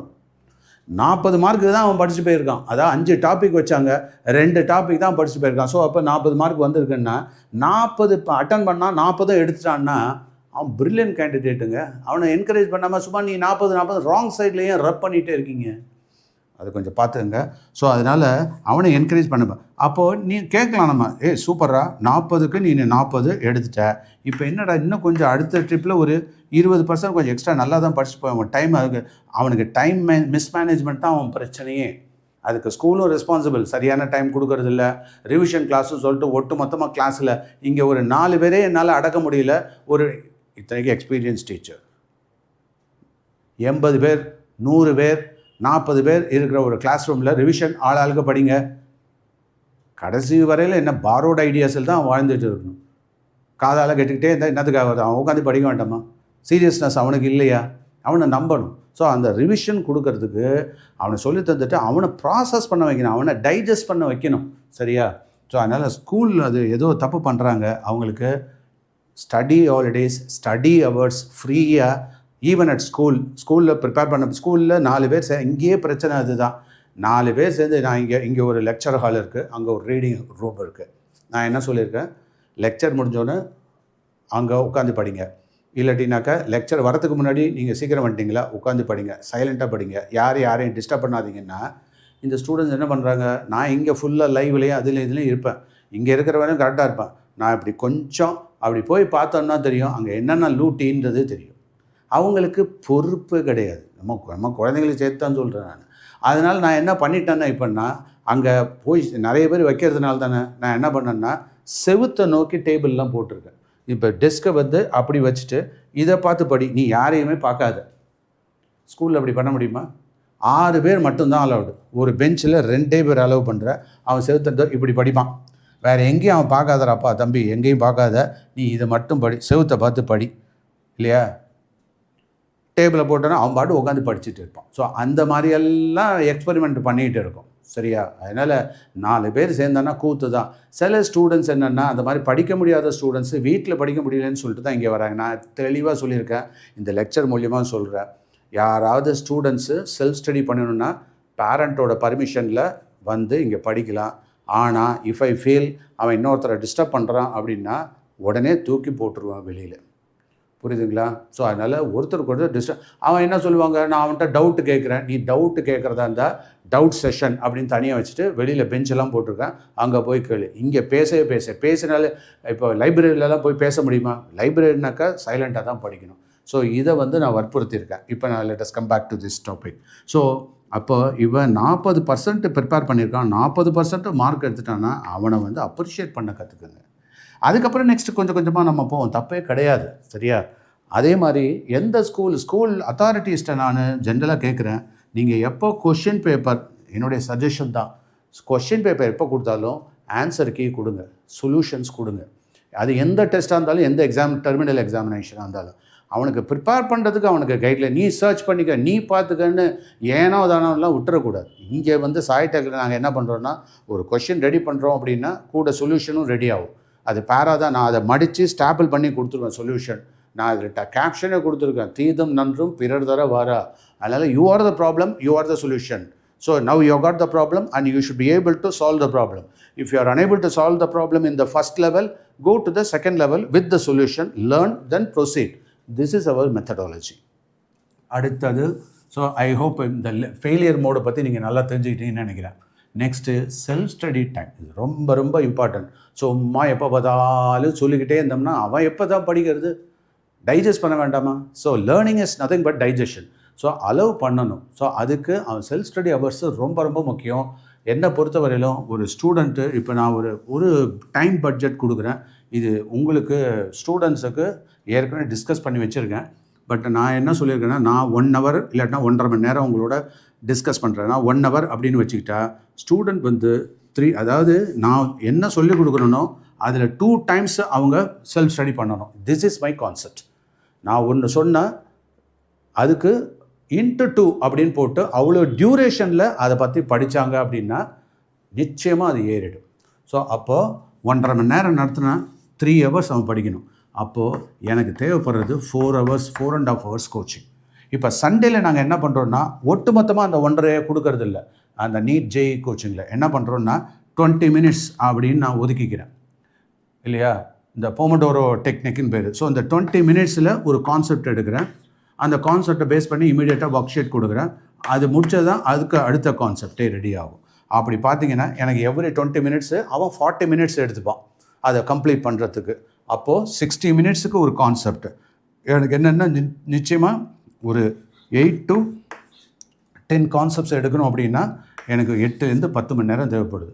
So minimum 8 hours. சில டயத்தில் கிளப் பண்ணி பண்ணுறதுனால 10 கான்செப்ட்ஸ் கூட பண்ணிட முடியும். அதனால தான் நான் என்ன சொன்னேன், 1 dayல 1 chapter ஃபுல்லாக. அப்போ தான் ஒரு கண்டினியூட்டி. ஏன்னா லேர்னிங்கிறதே ஒரு த்ரெட்டிங் மாதிரி, காட்டன்லேருந்து அப்படியே நூல் நூக்குற மாதிரி. ஸோ அப்போ அங்கே கண்டினியூட்டி தேவைப்படுது. நம்ம பாட்டுக்கு 1 hour ஃபிசிக்ஸ், 1 hour கெமிஸ்ட்ரி, சில கோச்சிங் இன்ஸ்டியூட்ஸும் அதெல்லாம் பண்ணிட்டு இருக்காங்க. ஈவன் ஸ்கூல் கூட விந்தையாக தான் இருக்குது. அதனால தான் குருகுலம் சிஸ்டத்தை பற்றி யாருக்கும் ஒரு அவேர்னஸும் மதிப்பு இல்லைங்கிறது எங்களை போன்ற ஆட்களுக்கெல்லாம் ரொம்ப கவலையாக கூட இருக்குது. ஸோ இந்தியெல்லாம் என்னென்னா, அது ஒரு சிஸ்டமேட்டிக்காக வரணும்னு சொல்லிட்டு நம்ம வெஸ்டர்ன் எஜுகேஷனில் போயிட்டோம். ஆனால் குருவானவர் அவர் என்ன மூடு, அவர் என்ன கண்டினியூட்டியில் இருந்து என்ன சொல்கிறாரோ அது பவர்ஃபுல்லாக அமையணும்னா that should be a continuity of the thought, continuity of the concept, continuity of the workout. இது ரொம்ப முக்கியம். ஒரே நாளில் 5 சப்ஜெக்ட் 6 சப்ஜெக்ட் இல்லைன்னா இது என்ன ட்ராமாவா வந்து போகிறதுக்கு. எனிவே, ஸோ அது ஒன்றும் இப்போ பிரயோஜனம் இல்லை பேசுறதில்ல. பட் இருந்தாலும் சண்டேயில் நான் கிட்டத்தட்ட குருகுலம் சிஸ்டம் மாதிரி தான் கொண்டு போகிறேன். அப்போது நான் ஒரு ஃபிசிக்ஸ் எடுத்தேன் அப்படின்னாக்கா, ஃபிசிக்ஸு ஒரு டாபிக் 8 மணி நேரமாக நடக்கும். நானே பேசிட்டு இருக்க மாட்டேன். நான் இப்போ சொன்ன மாதிரி போமடோரோ டெக்னிக்கில் அதை கொண்டு வரேன். ஸோ இதுதான் எங்களுடைய அப்ரோச். ஸோ ஃபஸ்ட்டு சண்டேயில் மேக்ஸ் இருக்கும், செகண்ட் சண்டேயில் ஃபிசிக்ஸு, தேர்ட் சண்டேல கெமிஸ்ட்ரி, ஃபோர்த் சண்டேல biology. This is the way we approach. ஓகேயா? ஸோ உங்களுக்கு ஈஸி. ஆக்சுவலாக இவங்க என்ன சார், ஒரு சண்டேல ஒரு டாபிக் எடுத்தால் எந்த காலத்தில் நீங்கள் முடிக்க போகிறீங்க? நான் சொல்லட்டுமா இந்த கதையை? என்கிட்டலாம் இதெல்லாம் கதையெல்லாம் விட முடியாது. நாங்கள் அதெல்லாம் கரைச்சி குடிச்சிட்டு தான் வந்திருக்கோம். இதில் பாருங்கள், ஒரு டாபிக். அப்போ நான் ஒரு மாதத்துக்கு 4 டாபிக் எடுக்கிறதா அர்த்தமா? அதில் புரிஞ்சுங்க. ஸோ 4 டாபிக் எடுக்கிறேன். ஸோ எனக்கு தேவைப்படுறது ஒரு 24 months. அதுதானே +1 +2 தானே? 20 கொடுங்க போதும். அப்போ 20 கொடுத்தா கூட 20 இல்லையா? 20 months into 4 எவ்வளோ ஆச்சு? 80 டாபிக்ஸ் எடுக்க முடியும். 80 டாபிக்ஸை அவனை எக்ஸ்பர்டைஸ் பண்ண முடியும். இங்கே 80 டாபிக்ஸாக இருக்குது. உங்களுக்கு நல்லா பார்த்தீங்க அப்படின்னாக்கா 3 சப்ஜெக்ட்ஸ் தான், மேக்ஸ், ஃபிசிக்ஸ், கெமிஸ்ட்ரி, இல்லாட்டாக்கா ஃபிசிக்ஸ், கெமிஸ்ட்ரி, பயாலஜி. இதில் பார்த்தீங்கன்னா ஒவ்வொன்றிலையும் 20 டாபிக்ஸ். அப்படின்னா டோட்டலாக 60 டாபிக்ஸ். கால்குலேட் பண்ணி பாருங்கள். 60 டாபிக்ஸ், 60 சண்டேஸ். அது போதும் எனக்கு. இது கூடவா புரிஞ்சிக்க முடியாது? இது உங்கள்கிட்ட விட்டேன், அதை பற்றி நான் பேச விரும்பலை. ஓகே, அதனால தான் 2 வருஷமாக இதை பிளான் பண்ணுங்கள் அப்படின்றத நான் தெளிவாக சொல்கிறேன். இப்போ என்னென்னா +2க்கு இப்போ நீங்கள் கேட்கலாம், +2க்கு +1 டாபிக் போயிட்டு இருக்கு சண்டே எல்லாம். ஏன்னா +1 பற்றி அவேர்னஸே இல்லை இவனுக்கு. அதெல்லாம் ஸ்கிப் பண்ணிட்டு முக்கால்வாசி தெரியறதே இல்லை. அப்போ அவனுக்கு +2க்கும் பலமாக இருக்கும் அப்படின்ட்டு தான் +1 டாப்பிக்கே எடுத்துகிட்டு இருப்பான். இப்போ ஸ்கூலில் மார்க்கு கம்மியாயிடுச்சுன்னா இவன் என்ன சொல்லுவான்? சார் +1 டாப்பிக்லாம் எடுக்கிறாரா சண்டேயில், அதனால தான் எனக்கு டைம் இல்லை. இதுக்கு என்னத்தை சொல்கிறது? இவன் இம்பேலன்ஸ்டாக இருக்கிறது, இவன் தன்னுடைய டைமிங்லாம் வேஸ்ட் பண்ணதெல்லாம் இதில் தெரிய மாட்டேங்குது. இந்த 8 ஹவரில் ஏதோ அவன் வித்தியாசமாக படிக்கக்கூடாததை படிச்சுட்டு அதனால தான் மார்க்கு கம்மியாச்சுன்னு இந்த பம்மாத்து பண்ணுற ஸ்டூடெண்ட்டு எனக்கு வேண்டாம். Please get out of this organisation. அது ஏமாற்றமே வேண்டாம். சின்சியராக இருக்கிற ஸ்டூடெண்ட்ஸு மட்டும்தான் வேணும். நீங்கள் நீங்களே ஏமாற்றிக்காதீங்க. பேரண்ட்டையும் வைத்தறிச்சல் பட விடாதீங்க. தயவுசெய்து பண்ணாதீங்க இந்த வேலையை. அடுத்தது வருத்தப்பட்டு சொல்கிறேன் நான். இது நெக்ஸ்ட்டு ஒர்க் ஷீட். இந்த செல்ஃப் ஸ்டடி டைம் நான் ஏற்கனவே தெளிவாக சொல்லிட்டேன். இனஃப் டைம் இருக்குது, தாராளமாக போதும். ஒரு நாளைக்கு ஒவ்வொரு ஸ்டூடெண்ட்டும் 6 ஹவர்ஸ் படித்தா போதும். அண்ட் ஹாலிடேயில் 12 ஹவர்ஸ் அவன் ஒர்க் பண்ணணும். அது மாதிரி தான் பிளான் பண்ணணும். அதுக்கு அடுத்தது அதை ஏர்லி மார்னிங் எந்திரிக்கிறது கிடையாது. ஃபோனை நோண்டிக்கிட்டு 2 மணி வரையில் உட்காந்துருந்தா அப்படி தான் ஆகும். ஸோ அதனால் ஏர்லி மார்னிங் ஒரு 2 ஹவர்ஸ் ஸ்டடி வச்சுக்கணும். அப்போ அங்கே 2வது. ஸோ ஈவினிங் வந்த உடனே கிட்டத்தட்ட ஒரு 4 ஹவராவது அவன் கோஆப்ரேட் பண்ணான். இல்லை சார் மார்னிங்கில் முடியல 1 ஹவர் அப்படின்னா ஈவினிங்கில் 5 ஹவர்ஸ். இந்த 6 ஹவர்ஸு ஒரு ஸ்டூடெண்ட்டு நீட் ஜெஇ ஆஸ்பைரண்ட் பர்டிகுலராக என்னோடய ஸ்டூடெண்ட்டு பண்ணலன்னா he is unfit to be a Saitech student. சரியா? ஸோ அதை நீங்கள் தெளிவாக உங்கள் பசங்களுக்கும் சார் இதை சொன்னதை நேரடியாக சொல்லுங்கள். ஓகேயா? அடுத்தது ஸோ 6 ஹவர்ஸ் 12 ஹவர்ஸ் ஞாபகம் வச்சுங்க. 6 ஹவர்ஸ் கான்ட்ரிபியூஷன்றது கம்பல்சரி. அதாவது 6 ஹவர்ஸை நான் சொல்லி கொடுத்துட்டு இல்லை, நீங்கள் அதுதான் கவனிக்கணும். 6 ஹவர்ஸ் அப்படின்னா நான் என்ன பண்ணுறேன்னா அதில் 1.5 மணி நேரம் தான், மிச்சம் எல்லாம் அவன் தன்னுடைய ஸ்டடீஸ் எல்லாம் படிக்க போகிறான் அப்படின்றது அர்த்தமாகுது அங்கே. ஓகேவா? அடுத்தது இங்கே நான் இன்னொன்று சொல்ல விரும்புகிறேன். இந்த ஃப்ளாஷ் ஒர்க் ஷீட்ஸ் அப்படிங்கிறது ரொம்ப முக்கியம். இந்த ஒர்க் ஷீட்ஸுன்றது சின்ன ஒரு கான்செப்ட் இருக்குன்னா அதை பேஸ் பண்ணி எத்தனை ப்ராப்ளம்ஸ் போடலாம், எத்தனை fill in the blanks, crossword puzzles, வெரைட்டியாக லேர்னிங் டாஸ்க் மாதிரி ஆக்டிவிட்டி மாதிரி கொடுத்துருக்கேன். என்கரேஜிங்காக இருக்கும். அதனால் அதை முதல்ல கான்சன்ட்ரேட் பண்ணணும். அதுக்கப்புறம் ஃப்ளாஷ் கார்டில் மெமரி பண்ண வேண்டியதெல்லாம். அடுத்தது ஸ்கெட்ச் நோட். இந்த ஸ்கெட்ச் நோட்ஸ் நான் இப்போ இனிமேட்டு இன்னையிலேருந்து அந்த ஸ்கெட்ச் நோட்டு இந்த ரிவிஷன் கிளாஸில் எப்படி பண்ண போகிறேன்றதை பாருங்கள். லைவ் செஷன் அவைலபிளாக இருக்கும். என்டையர் சம்மரியை ஸ்டூடெண்ட்ஸை போட வச்சுருக்கேன், அதை போர்டில் போட வைக்கிறேன். அப்படியே அவங்கள எடுத்து சொல்ல வைக்க போகிறேன். நானும் இன்ட்ராக்ட் பண்ணுவேன். இந்த லைவ் செஷன்ஸில் நீங்கள் கொஞ்சம் கவனிங்க. அதை பார்த்தாலே போதும், அவன் என்டையர் சாப்டர் உள்ளே போயிடும். அடுத்தது சென்டம் சைக்கிளுக்கு நான் ஏற்கனவே இதை பற்றி பேசிட்டேன். அடுத்தது இண்டிவிஜுவலைஸ்டு லேர்னிங். ஸோ சாய்டெக்கில் we are already given individualized timetable and individualized study plan.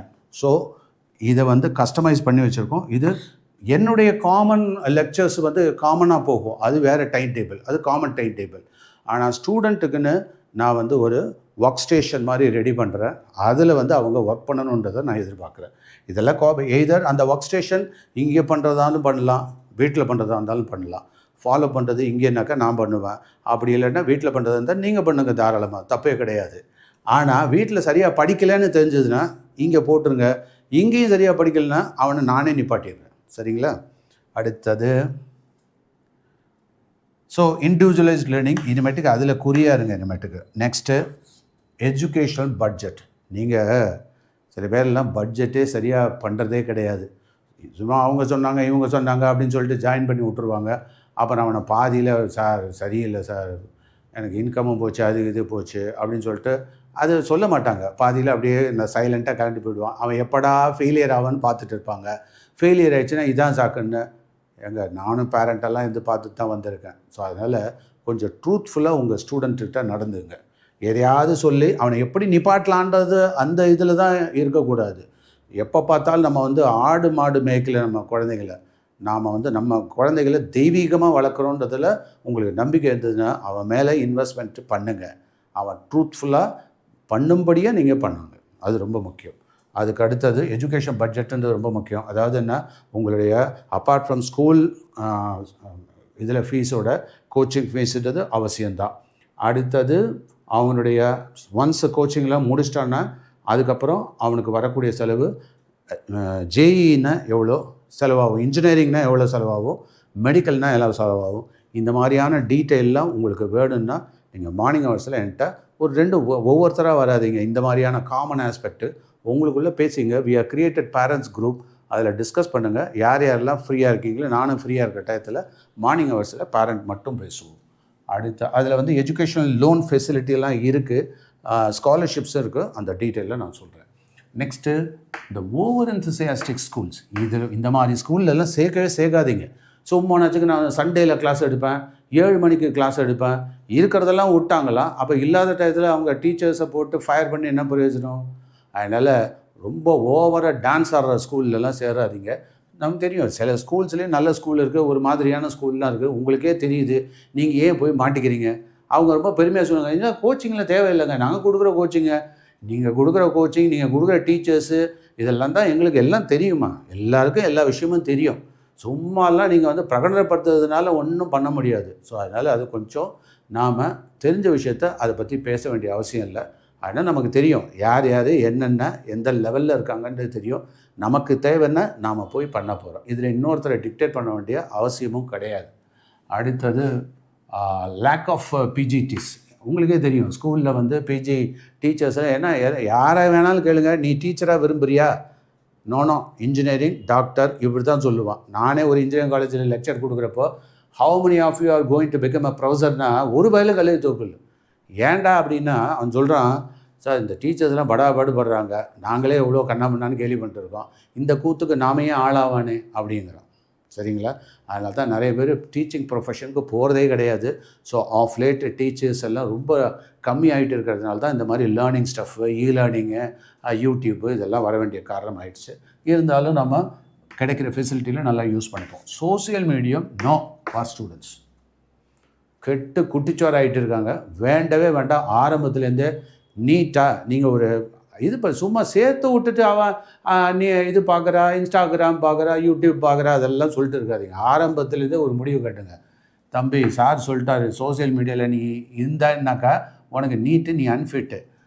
இது நான் முரட்டுத்தனமாக சொல்கிறதுக்கு காரணம் என்னென்னா அந்த அடிக்ஷன் லெவல் ஜாஸ்தி ஆகிட்டு இருக்கிறதுனால தான். ஸோ கொஞ்சம் 1/2 மணி நேரம், கொஞ்சம் 10 நிமிஷம் போயிட்டே இருக்கும். ஸ்டூடெண்ட்ஸ் வந்து எப்போ அலௌடுன்னா ரிசர்ச் ஸ்டூடெண்ட்ஸு பண்ணலாம், தாராளம் பண்ணலாம். காலேஜ் ஸ்டூடெண்ட்ஸு பண்ணலாம், தப்பு இல்லை. ஏன்னா அவங்களுக்கு தெரியும், ஓரளவு அனுபவப்பட்டிருப்பாங்க, உதையெல்லாம் வாங்கியிருப்பாங்க. அதனால் அனுபவம் இல்லாமல் அதில் நுழைஞ்சு பால் படுத்திக்க வேண்டாம். இந்த சோசியல் மீடியாவில் சிக்க வச்சது பேரண்ட்ஸான நீங்கள் தான். ஏதாவது அழுவுறான்னு சொல்லிட்டு சின்ன குழந்தையிலே மொபைலை கொடுத்துட்றீங்க, அப்புறம் ஏன் அது பண்ண மாட்டாங்க? ஜாக்கிரதை. மறுபடியும் நீங்கள் தான் அதை தப்பு பண்ணவங்க தான் கரெக்ட் பண்ணணும். அடுத்தது இந்த சண்டே ஹாலிடே எல்லாம் அது ஸ்டூடெண்ட்டோட டே கிடையாது, அது என்னோட டே. அதனால் அதை புரிஞ்சு நடந்துக்கங்க. ஸோ ஸ்டூடெண்ட்ஸ் வந்து எப்போதும் நல்லா சொல்லி கொடுக்குறவங்க அரவணைப்பிலே இருந்தால் தான் அவங்களுக்கு பாதுகாப்பு, அவங்களுக்கான ஆம்பியன்ஸ். என்விரான்மெண்ட் மேக்கப் மேன் என்ற சொற்றொடருடன் நான் இந்த நிகழ்ச்சியை நிறைவு செய்து கொள்கிறேன். இதை பற்றி எதுவும் தகவல் வேணும் அப்படின்னா என்கிட்ட அப்பாயின்மெண்ட் ஃபிக்ஸ் பண்ணிக்கோங்க, தாராளமாக வாங்க, அதை பற்றி நம்ம டீட்டெயிலாக பேசுவோம். So may God bless you. உங்கள் குழந்தைங்களுக்கு நீங்கள் நினச்சதெல்லாம் நடக்கணும், குழந்தைகள் நினச்சதும் நடக்கணும். ஸோ ஆனால் அவங்க என்ன நினச்சாங்களோ அது நடக்கிறது தான் சிறப்பாக இருக்கும். அவங்களுடைய தகுதி, நேர்மை, எஃபர்ட்டு இதெல்லாம் பேஸ் பண்ணி தான் அவங்களோட வாழ்க்கை அமையும். ஸோ அதனால் குழந்தைகளுடைய வாழ்க்கை அவங்க கையில் மட்டும் இல்லை, நம்ம கையிலையும் இருக்குது. அதை நாம் பக்குவமாக புரிஞ்சு நாம் நடந்துக்க வேண்டியது நம்மளுடைய கடமை என்று சொல்லி நன்றி சொல்லி விடைபெறுகிறேன். வணக்கம்.